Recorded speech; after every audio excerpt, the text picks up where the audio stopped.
Ladies and gentlemen, welcome to this episode of the CX Goalkeeper podcast, together with Joseph Michelli. Hi, Joseph. How are you? I am absolutely wonderful. Thanks for taking the time with me today.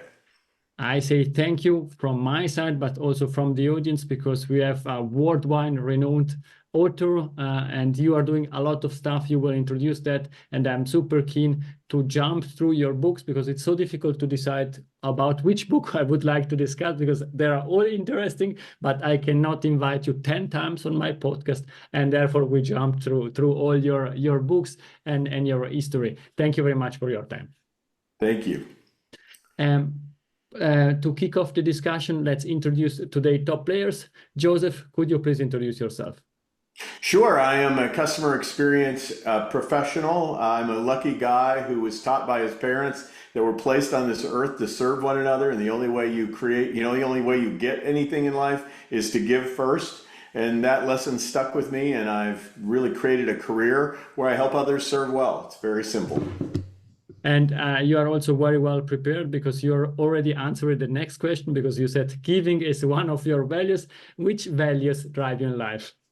Yeah, so when I say about serving, our mission is to serve those who are committed to serving well. So, we have a lot of people who contact us and say, we'd like to have service be this year's theme. And I think, well, this is not a theme, this is a way of living. So we tend to pass on those. But our values, which I post on my website, it's like on the front page of my website, is personalization. Everything I believe in business is personal. This podcast is personal to you. You want it to be a success. It's personal to the listener. I'm grateful. Gratefulness is a value of ours, and it really is important for us to appreciate every single opportunity I get to spend time with someone like you, and every chance I get to have a connection with someone else. Humility is one. I think I've been around people who have a real sense of their importance, and they're not very approachable. So humility is important to me. And then optimism, I tend to believe it's easy to take the negative view. It's much harder to generate optimism. And the final one is one I made up. So it's called otherness. It's kind of the alternative to selfishness, that we really need to live our lives focused on making the lives of others better, and in so doing, our lives become better. Thank you very much for these values that we can also see also in your different books. But really, if you are on this podcast, let's kick off the discussion and go through your book so that the audience then can pick the most important things, and then for sure buy your books and read them in their completeness. Because what I really love from these books are the content, the stories that you are sharing. Now we are really touching some of them. And I kick off with one book, the Zappos Experience. I think on your side, Zappos is very well known. On our side in Europe, it's not here, and therefore not everybody knows what's Zappos. But I'm sure you will explain that. Which of the 5 principles to inspire, engage, and wow presented in your book, The Zappos Experience, do you find the most effective in building a strong company culture? Well, knowing that it probably wasn't going to be well known, I thought I'd at least have this particular book handy. The rest are just kind of behind me. But Zappos, maybe the more familiar name would be Amazon. Amazon purchased Zappos because they wanted to take this culture and infuse it throughout their organization. So clearly Zappos is a online fulfillment product provider. They predominantly focus on shoes. Their name comes from the Spanish name for zapatos, or shoes. The key principle in this book, most of my books have like 5 or so principles. The one that I think is most unique here is play to win. And the notion here is that this is a culture that's very playful. They encourage naps. I start the book by saying, I saw Winnie the Pooh walking through the parking lot. Of course, I work at Zappos. Meaning, of course, someone was wearing their Winnie the Pooh costume to work that day. This is a place where they set goals, and leaders come dressed in all kinds of embarrassing gear just because the team worked so hard to achieve a goal. Everything about the play is with the spirit of realizing you're not playing for play's sake. You're playing to produce something, to achieve a goal. So rather than work and the opposite being play, they're finding a way to make play improve work. And thank you for sharing this example, because play to win is also thinking about my background, speaking about soccer. A team is there to win the game because they want to do something exceptional to win the game and to make something for the guest, for people there for the fans, and therefore it's really extremely important. I And I think the like. players who do the best are ones who actually have fun while they're doing their job of playing the game. Exactly, because then they can give their best. And basically what I really like is also the idea of having one common goal. They want, and we know Zappos is a service company, they want to wow their customer. There are incredible stories, and this is something that I really think it's extremely important. They have focused on exceptional customer service. They are not they don't need to reduce cost, improve sell, and wow customer, but they are focused on one common goals, and they can keep track of all other KPIs. And I think this is key. You should have written the book. Well said. No, and thank you. I try to learn from the best. That's also an important thing. Going to the second topic, the Airbnb way. Can you share insights on providing exceptional customer experience and customer service in shared economy, as you Yeah, have this was stated? a tricky book. Thanks for calling this book out because literally Airbnb is not delivering the service other than the technology platform that enables buyers and sellers to find themselves out there in the ether.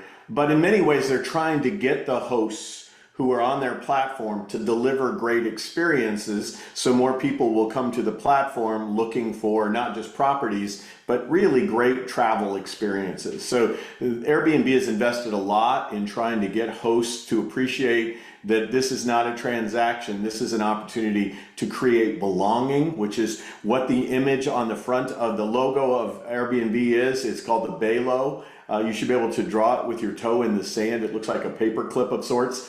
And its design itself is to say it's approachable. Everyone should be able to approach and create the Airbnb experience. And ultimately, it is a challenge trying to get providers who you don't control, who don't have a formal relationship with you, to deliver great service to the people who are buying on the platform.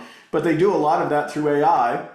And if you provide a terrible experience to me as a guest in one of your properties and that review shows up, enough of that creates a very difficult time for your property to be seen with the AI. So they try to use their technology to kind of be a police officer, a goal, a referee in the game of Airbnb. But it truly is an effort to at least communicate to those who are listing properties that there is a responsibility to host guests, not just provide a place to sleep.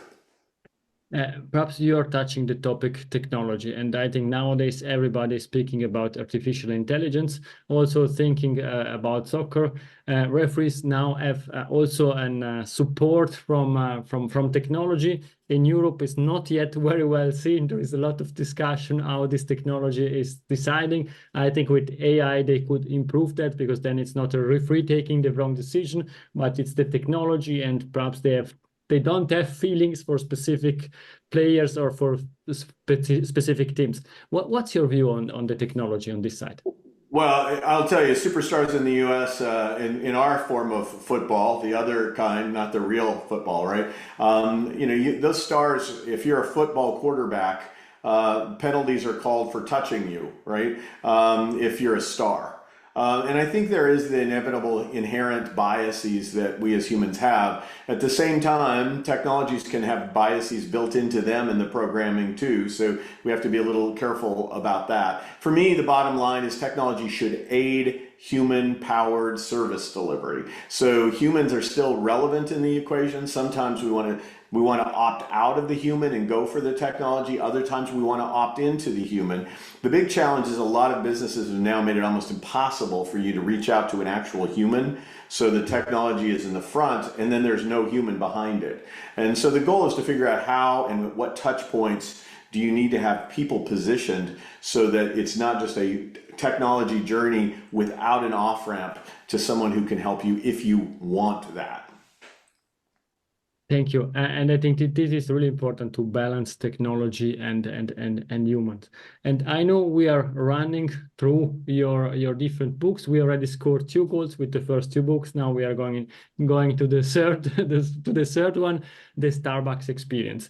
And which of the 5 principles that you shared also in this book for turning ordinary into extraordinary detail in your book, which one do you believe is the most relevant for businesses to differentiate themselves?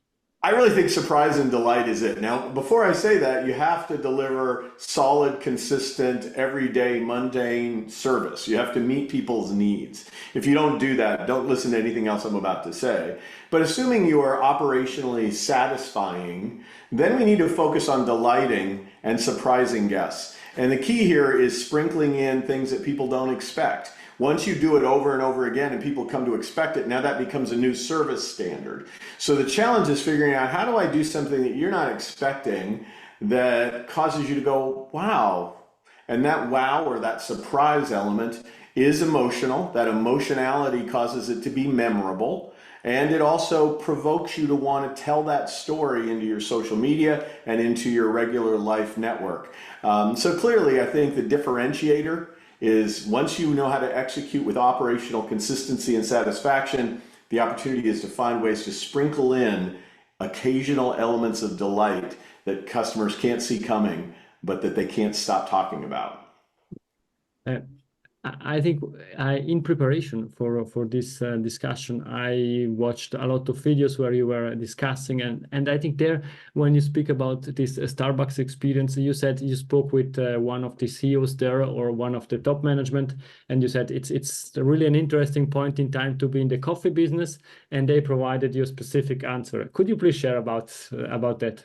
Yeah, well, Howard Schultz was for all practical intents and purposes, the leader of this brand from its inception and until the very recent past. And he said that he's not in the coffee business serving people, he's in the people business serving coffee. And that was really kind of striking to me. I think most of us need to realize we're in the people business. We have a product, we have a service, we have a platform, but in the end, there is nothing without people. Put slightly differently, Peter Drucker once said, we're all in business to create a customer, not in business to create a profit. It's through customers that profits come. So our focus should be on, how do I create the next customer? What do I do to bring them in? What experience with this customer will cause them to go shout our name in the marketplace to all of their friends and family, so that we get some of them coming in through that referral route?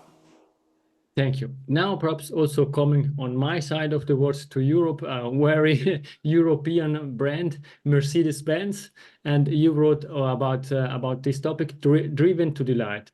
What aspects of Mercedes-Benz approach foster such high customer loyalty and passions level? Because the feeling is more about perfection, about process quality, and so on. But they did something. Hallelujah. I think that's all of it. They had such great design engineers and precision quality focus. The problem they had was they didn't apply the same engineering principles to human factors. So what you were seeing was machines that were, to the quality spec.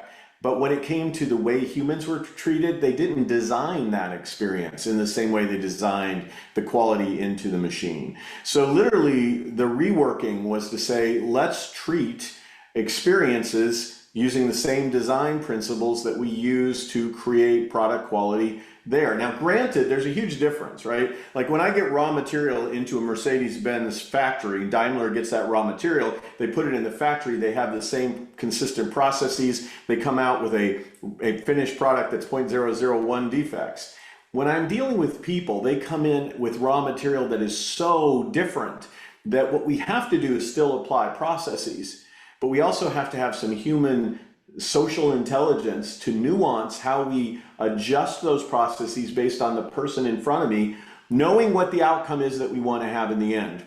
If I know what the outcome is, and in the case of the book Driven to Delight, we wanted customers to say they were delighted with their service experience, with their sales experience. And once we understood that, then we reverse engineered what were the basic processes that would increase the probability they'd leave delighted, and then what were some of the nuanced ways we could adjust for various types of customers with different need states. Way too long of an answer, but the point is they already had the DNA of design, they just needed to apply it in the human experience design place. It was not a too long answer. because I want to double click on this topic. Again, I am half Swiss, half Italian. Now speak my Swiss side and thinking we are similar to the Germans, and they are very precise. They follow the process and so on. How was possible from a cultural point of view to change this mindset to product perfection or having the perfect product, to really dealing with emotion of these people and so on?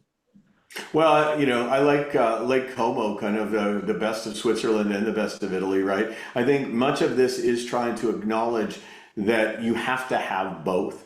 This is not an either or. There is precision in the creation of these things, but when you're dealing with people, you have to allow for the lack of specificity. I think it was Aristotle who said that you can't ask for more specificity than the subject matter will allow. And I think when you're dealing with people, there's only so much that you can do. And for example, a script. I could script service for you all day, but if you're not amenable and you're in a really negative mood, my happy script is going to get you nowhere and me nowhere. And I'm going to need to read your invisible sign that says, I'm not happy today. And I'm going to have to adjust my script. I still have the same goal. I want you to leave delighted. I just can't anchor myself to the rigidity and precision that I would like to have. But for all other matters where precision is necessary, hallelujah, may the Swiss prevail. As an Italian, I would say that. That's true. Which car are you driving? No, joke aside, I'm not asking. I am driving a Mercedes. I also have a BMW, if that helps, but let's not mention that to the people I worked with. That's true. Now we are coming from the precision of Mercedes to something that everybody is speaking about in customer experience. It's the new gold standards. How can leaders in the different industry apply Ritz-Carlton leadership principle to cultivate a culture of excellence and always continuously enhancing people satisfaction? See, and I think this is a lovely, conjunction to what we just talked about. The Ritz-Carlton really is very precise. They have very precise quality standards, but they also have been born in the hospitality sector. So, Horst Schulze, the founder of it, was born in Germany, the modern day Ritz-Carlton anyway, was born in Germany, and he trained as an artisan hotelier. And that art blended with the precision execution. And so the Ritz-Carlton for me is all about kind of defining and refining service excellence and constantly be on a pursuit, waking up every morning going, I can be a better service provider than I was yesterday. I'm going to put my whole heart into it. I'm going to listen more intently. I'm going to anticipate your needs better. I'm going to make sure you don't leave without a fond farewell and a call to sequel. I'm going to do better today. And it's that constant pursuit for, in Horst's words, perfection, when I think the best we can ever achieve is excellence. But he always says, if you aspire for excellence, you'll accept mediocrity. If you aspire to perfection, you'll accept excellence. So I'll defer to him on that. But my point being, it is their obsession with being better and really an ideal of what hospitality can look like and pursuing it fervently. Thank you very much. And now we are coming to your latest book. And for sure, when we will publish this episode, it will be out there and everybody can buy that. Now, today is the 19th of March. The book is Customer Magic. Can you share some insights from this book that it's coming up?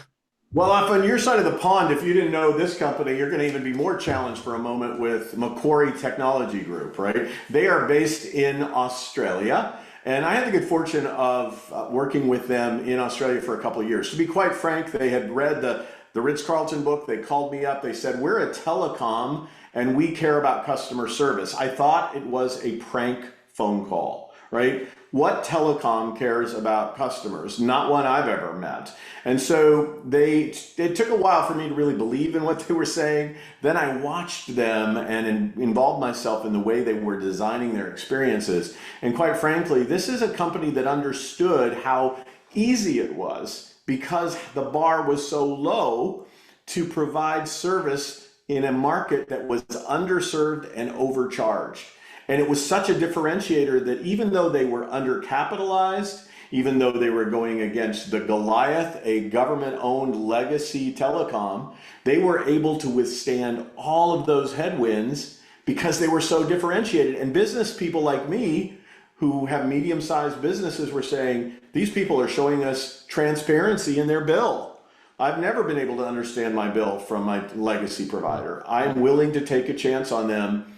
And then they had such great human experiences that they told other business owners, and the company has just flourished beyond telecom into cloud, into cybersecurity, and into government systems. So it's such a great story for all of us underdogs in the world who want to show that if we do something different and well, we can beat those who've been doing the tired, boring thing for so long. Thank you. And now it's the right point in time to post this podcast. Go to your preferred bookshop, let's say Amazon, and buy one or more books from Joseph. Joseph, thank you very much for your time. But I still have 3 questions in the extra time and the last 3 minutes of this game. In 10 years from now, we are back on the CX Goalkeeper podcast. What we're discussing about? Well, I think we're going to be talking about the fact that we have no need for people to provide service because everything is done through technology. I hope I'm wrong, but I think we're getting to a point where we're undervaluing service professionalism in the world. And so we may get to a point where that just gets inched out and every boy and girl does not want to provide service because they think it means they're servants or practicing servitude. So we may very well be with the only way to get things done is to interface through a technology platform. It means I will discuss with your avatars. I hope the discussion will be as engaging as this one. And what's the best way to contact you? I'm mercilessly everywhere on the internet, just with my name. So in the show notes, if you have Joseph Michelli spelled correctly, you can search that. You'll find my LinkedIn name is @JosephMichelli. Twitter, I'm sure, is the same, pretty much the same on TikTok. And wherever you go, you'll find me. But my website is josephmichelli.com. Thank you very much. And to the audience, you will find all this information also in the show notes. Now we are coming to the last question. Is Joseph golden nugget? It's something that we discussed or something new to leave to the audience? I think service serves us. The bottom line is that when we focus on serving others, we are served. When we focus on being served, it's kind of like going to a resource meeting where everybody's handing out their business cards and nobody's listening to anyone else. It's just a bunch of card exchanges that are going to go nowhere. Once you create value for another human being, they value you. It's much more important to be interested than being interesting. The only thing that I can say is, Joseph, thank you very much for your time. Please stay with me. To the audience, it's everything for today's. I hope that you enjoyed this discussion and you appreciate Joseph joining this podcast because he's really one of the big names in our field. And therefore, take care, give us feedback, and please buy Joseph's latest book. Thank you very much, and bye-bye. If you enjoyed this episode, please share the word of mouth, subscribe it, share it. Until the next episode, please don't forget, we are not in a B2B or B2C business, we are in a human-to-human environment. Thank you!